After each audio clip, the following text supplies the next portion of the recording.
Assalamualaikum warahmatullahi wabarakatuh.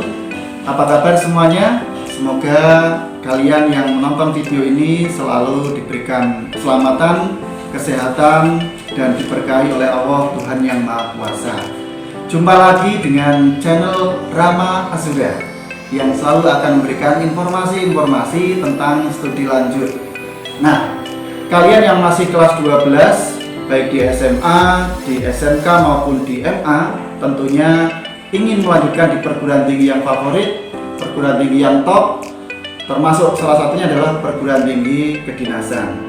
Nah, kali ini saya akan mewawancarai salah seorang siswa yang sukses lolos di perguruan tinggi kedinasan.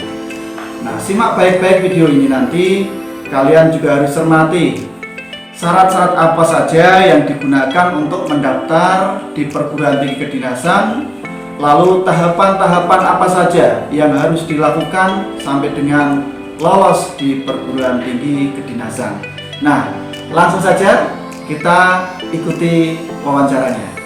Jangan lupa klik tombol like, kemudian subscribe, dan juga klik tombol lonceng. Mohon izin, lapor Taruna Remaja, nama Faris Joko Carjarso, nomor pokok Taruna 1901-020, asal sekolah dari Politeknik Transportasi Sungai Danau Penyeberangan Palembang. Saya alumni dari SMA Negeri 1 Kendal. Nah, Anda lolos tahun berapa itu? Saya lolos tahun 2019. Lolos, langsung mendaftar, alhamdulillah langsung keterima. Nah, oh iya, kalau lolos di perguruan tinggi kedinasan katanya kan langsung menjadi PNS, pegawai negeri sipil. Nah, kita tanya langsung saja apa benar informasi itu. Apa benar seperti itu, Mas, kalau lolos? Iya benar, saya langsung ditempatkan nanti menunggu instruksi dari pusat. Oh begitu, jadi siap ditempatkan di Mana saja wilayah di seluruh Indonesia ya, baik itu di Sabang sampai Merauke, bahasanya seperti itu ya. Berarti harus siap. Nah, syaratnya harus lulus berarti ya? Harus lulus dari kampus dengan nilai yang baik dan perilaku yang baik. Oh begitu. Jadi kalau misalkan ada pelanggaran, apalagi pelanggaran hukum, itu didiskualifikasi berarti batal ya pegawai negerinya ya. Nah itu ya. Sekarang coba kita tanya syarat apa yang digunakan untuk masuk di perguruan tinggi kedinasan ini. Mas Reza, syarat yang dipakai untuk mendaftar di perguruan tinggi kedinasan itu apa saja antara lain? Siap tuh, yang pertama yang pastinya warga negara Indonesia. Terus yang kedua harus memiliki nilai raport semester 3, 4, 5. Lalu setelah itu ada ijazah, lalu harus memiliki KTP, KK, dan nanti harus menandatangani surat pernyataan dari kampus kedinasan tersebut. Lalu syarat lengkapnya biasanya dapat dilihat di si pencatat atau di websitenya Didim.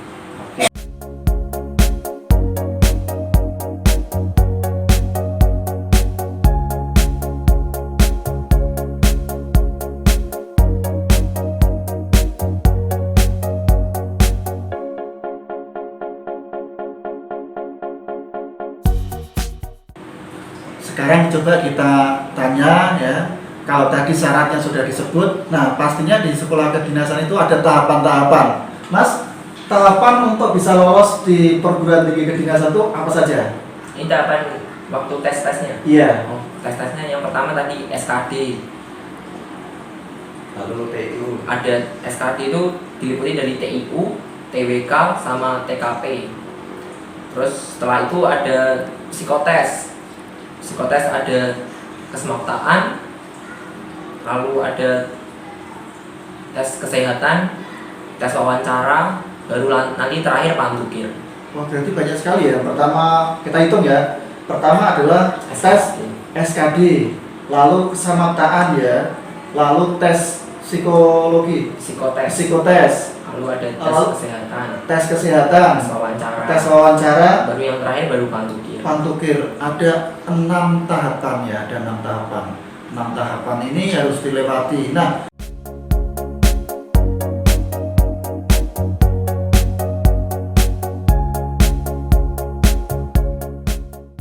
tes kesamaptaan yang jadi pertanyaan, tes kesamaptaan itu apa? Tes kesamaptaan itu tes seperti lari, lari berapa keliling dalam beberapa menit, lalu ada push up, ada sit up, dan yang terakhir shuttle run. Nah itu ya, ada lari, sit up, kemudian push up, shuttle run. Itu yang harus mulai dilatih dari sekarang kalau Anda berminat masuk sama seperti Mas yang gagah ini. Nah, perasaannya sekarang bagaimana Mas setelah lolos di perguruan tinggi kedinasan itu? Yang pertama perasaannya tentu saja bangga, sama senang juga. Terus bangga sudah bisa masuk ke sekolah kedinasan.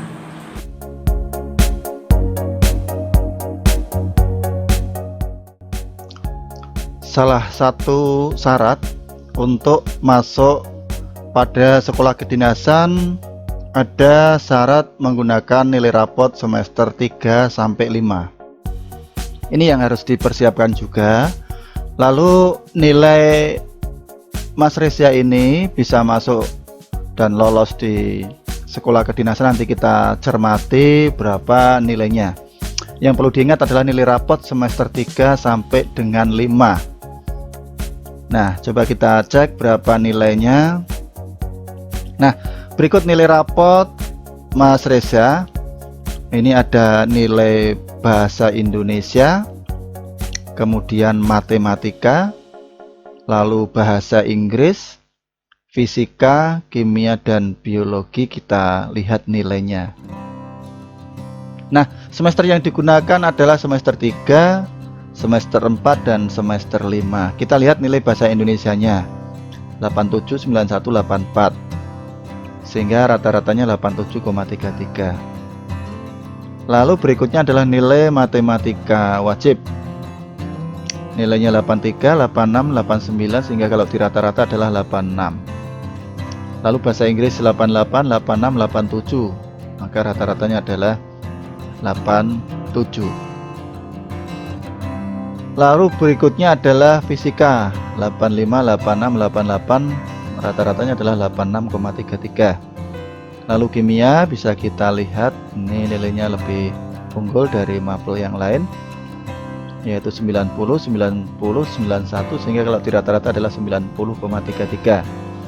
Lalu biologinya nilai rata-rata adalah 85,67. Nah, kita bisa lihat rata-rata akhirnya nilainya adalah 86,0 untuk semester 3, lalu 87,50 untuk semester 4, dan 87,83 untuk semester 5.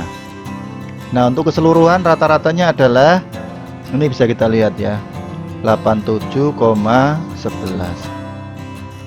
Nah, demikianlah nilai rapot yang digunakan oleh Mas Reza bisa lolos pada sekolah kedinasan. Tentunya tidak hanya nilai rapot ini, karena nilai rapot ini hanya untuk seleksi administrasi awal, lalu diimbangi dengan seleksi-seleksi yang lain, sehingga Mas Reza bisa lolos pada sekolah kedinasan yang ikatan dinas. Nah, bagi Anda yang juga ingin melanjutkan di sekolah kedinasan, maka perlu dipersiapkan. Yang pertama adalah seleksi administrasinya, tentunya nilai rapotnya juga harus bisa memenuhi syarat. Demikianlah, semoga Anda semua bisa sukses dan lolos pada perguruan tinggi yang kalian inginkan. Jangan lupa selalu berdoa dan berusaha. Pesan apa kira-kira untuk adik-adik yang masih kelas 12, sampaikan aja. Untuk adik-adik yang kelas 12, tetap semangat, siapkan persyaratan, siapkan diri Anda untuk mendaftar di gelombang selanjutnya. Semoga keterima dan dapat melanjutkan ke sekolah kedinasan. Terima kasih. Baik, terima kasih Mas Reza yang sudah meluangkan waktu untuk saya ajak wawancara. Semoga hasil wawancara ini bisa menjadi referensi untuk adik-adik yang masih kelas 12 agar bisa mempersiapkan diri, syarat-syaratnya, kemudian tahapan yang harus dilewati, dipersiapkan sejak sekarang. Semoga bisa mengikuti jejak Mas Reza, lolos di perguruan tinggi kedinasan. Sekali lagi terima kasih Mas Reza. Kita akhiri. Wassalamualaikum warahmatullahi wabarakatuh.